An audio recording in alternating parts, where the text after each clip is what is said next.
अच्छा रुसा न करे जा हमर फाटे।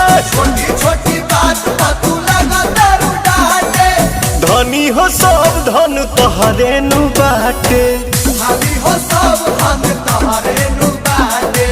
धनी हो सब धन तोहरे नु बाटे। भाभी हो सब धन तोहरे नु बाटे। भगवती ना लो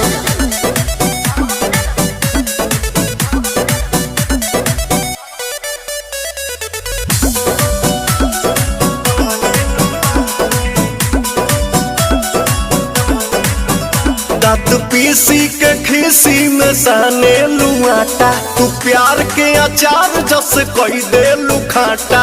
हाँ तो सुनो का बोला अब तहरा से हम